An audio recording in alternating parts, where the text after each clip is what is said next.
Il y a plus de 200 ans, il y a eu une révolution. Une révolution américaine. Un événement qui a littéralement changé le cours de l'histoire. Une révolution menée par un groupe de personnes insatisfaites. Un groupe de personnes fatiguées de s'entendre dire ce qu'ils pouvaient faire, quand ils pouvaient le faire.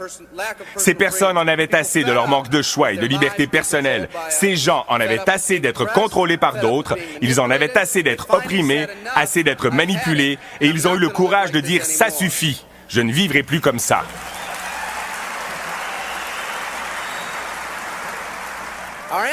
Nos ancêtres étaient des personnes qui ont pris l'entière responsabilité de ce qui pouvait leur arriver.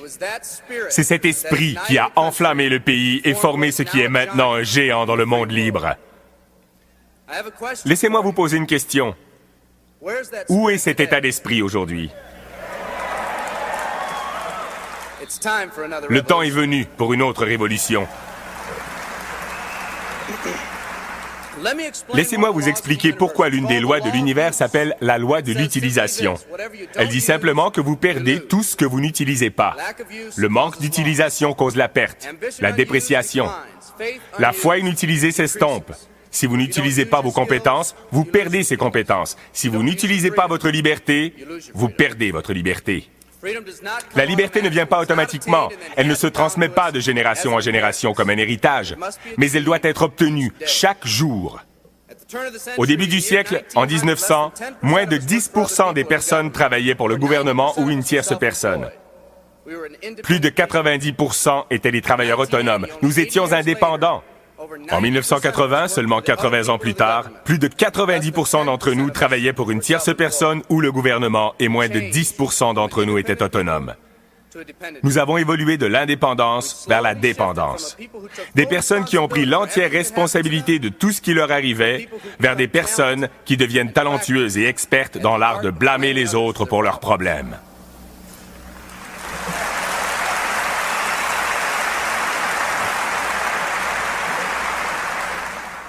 Notre géant s'est endormi. Nos ancêtres n'ont pas dit « Qui va prendre soin de moi ?» Ils ont simplement dit « Tout ce que je demande, c'est la possibilité d'être libre et la capacité de prendre soin de moi-même et de ma famille. » Aujourd'hui, nous élisons des politiciens pour qu'ils prennent soin de nous. Nous crions contre quiconque ose nous demander d'apporter plus de valeur à notre travail. Nous faisons tout notre possible pour répandre notre souffrance tout autour de nous. Et pourtant, personne n'est prêt à faire partie de la solution. Nous sommes passés d'une société qui payait en fonction de la valeur apportée à une société qui paie selon les droits et l'ancienneté, selon ce que nous croyons qui nous est dû. Nous agissons comme si quelqu'un devait assurer notre subsistance. Une partie de ce changement est due à la hausse spectaculaire de la conformité dans notre société. Nous avons tous appris à nous conformer. Des pressions incroyables sont mises sur nos épaules tous les jours pour faire les choses de la bonne façon, et pourtant personne ne se pose la question, est-ce vraiment la bonne façon? Un homme a dit un jour, « Je ne suis qu'une accumulation de miroirs qui reflètent ce que chacun veut voir de moi. » Nous vivons pour plaire à ceux qui nous entourent, et le plus effrayant, c'est que ces personnes font exactement la même chose. Les psychologues nous qualifient de personnes dirigées vers l'extérieur. Nous n'agissons pas, nous réagissons. Nous ne cherchons pas à être remarquables, mais à rentrer dans le moule. Nous sommes en mesure de répondre, mais pas de choisir. C'est peut-être la raison pour laquelle un homme sage a dit « La majorité des hommes mènent une vie de tranquille désespoir. » Pour changer, nous devons nous concentrer vers l'intérieur. Devenir des personnes avec nos propres objectifs. Des personnes qui ne sont pas influencées par les opinions des autres. Et c'est difficile, car dès notre plus jeune âge, nous cherchons les opinions des autres pour nous orienter, valider nos décisions et nos actions. Nietzsche a dit « Nous avons besoin de plus de gens forts dans ce monde, parce que les faibles, par leur seule masse, imposent des idées faibles et des valeurs faibles sur nous tous. »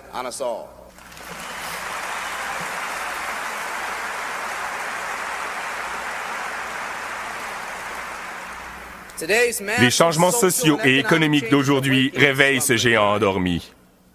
Certaines personnes peuvent ne pas être encore prêtes pour le changement qui se passe aujourd'hui. Peu importe qu'elles soient prêtes ou non. Un vieux proverbe dit « Si vous voulez que vos rêves deviennent réalité, vous devez d'abord vous réveiller. »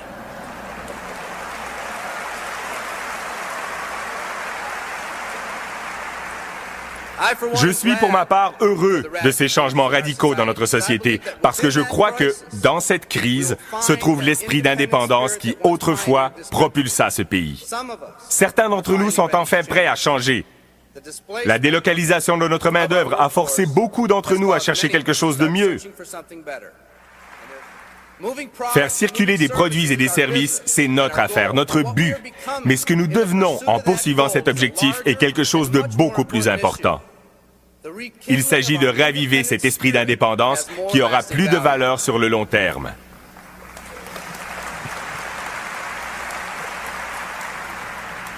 Il n'y a pas plus noble entreprise que l'entreprise qui encourage le développement des personnes.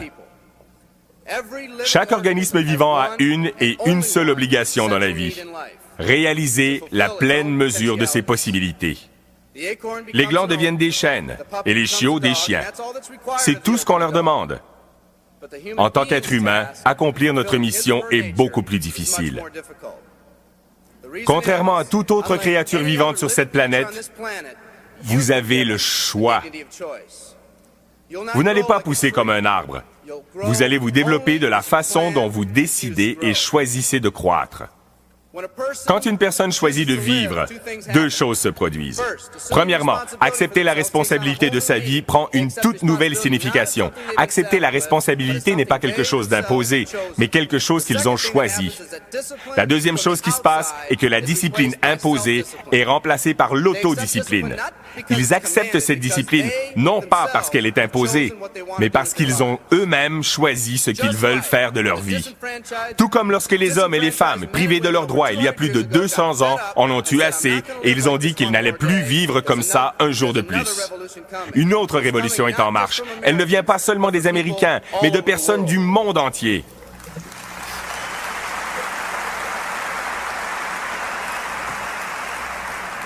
Elle vient de personnes qui ont été opprimées, lassées de faire des tâches sans intérêt, qui ont été sous-exploitées, qui ont été offensées ou ignorées, des personnes qui ont vu leurs espoirs maintes et maintes fois écrasés par les circonstances qui les entourent, des personnes qui jouaient le jeu dont les règles n'étaient pas les mêmes pour tout le monde, des personnes dont les rêves ont failli mourir par la force de la négativité et du pessimisme, des personnes qui attendent que la bonne occasion se présente, une occasion qu'elles pourraient saisir et y croire. Un endroit où les gens croiraient en elle. J'entends le grondement de cette révolution chaque jour.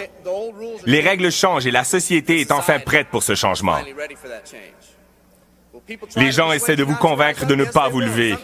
Ils auront parfois les meilleures intentions, mais nous devons lutter contre tout et tout le monde qui essaie d'influencer notre liberté. Et ils essaieront. Croyez-moi, ils essaieront.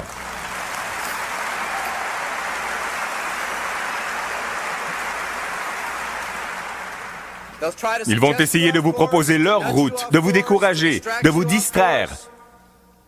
Cette autre révolution arrive. Elle va être conduite par un groupe de personnes uniques et courageuses comme vous.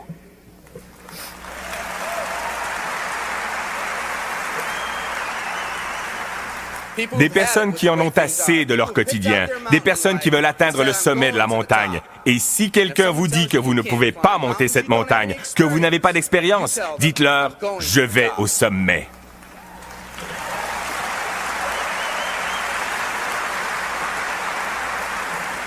Et si votre voisin vous dit de choisir une autre montagne car celle-ci est trop rocailleuse, qu'allez-vous lui dire? Si quelqu'un vous dit qu'elle est trop raide, qu'allez-vous lui dire? Et si quelqu'un vous dit « Ah, du marketing relationnel », qu'allez-vous lui dire? Et si votre ami vous dit « Pas celle-ci, elle est trop glissante », qu'allez-vous lui dire? Et si quelqu'un vous dit que vous ne pouvez pas monter car c'est trop rocailleux, trop raide, trop glissant, dites-lui « Écoute, je vais au sommet, tu me verras en haut ou mort sur le côté du chemin, mais je ne reviendrai pas en arrière. »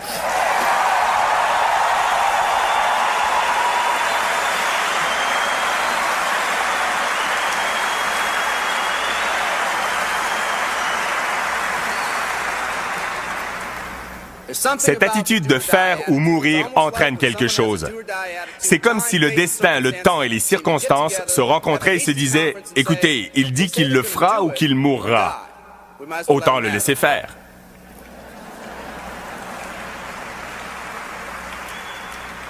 Les personnes dans cette salle sont spéciales. Vous êtes spéciaux parce que vous avez déjà ravivé cet esprit d'indépendance. Vous avez déjà dit que vous ne subirez plus les pressions négatives autour de vous.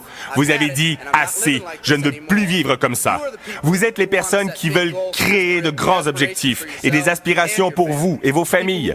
Les personnes qui veulent vivre dans un pays où les familles sont réunies au lieu d'être déchirées. Les personnes qui veulent un pays où posséder sa propre entreprise et contrôler son propre destin est habituel.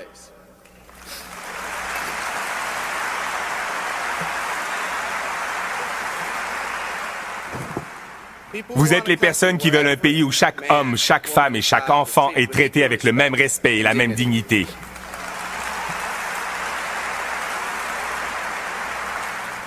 Les personnes qui vont payer n'importe quel prix pour que leur famille n'ait plus à vivre avec un héritage de dettes et de promesses non tenues.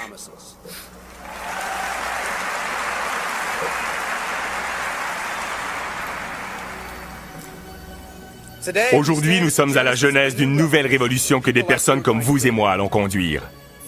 Theodore Roosevelt a dit ces mots il y a quelques décennies et je pense qu'ils sont particulièrement appropriés aujourd'hui. Il a dit « Nous voyons à travers les dangers du bel avenir et nous nous réjouissons comme un géant revigoré. Les grandes victoires doivent encore être gagnées. Les plus grandes choses sont encore à faire. » J'ai rêvé d'une entreprise qui pourrait nous donner la possibilité d'atteindre ces rêves en nous permettant tous de remplir notre propre potentiel. Je vous aime tous. Merci beaucoup.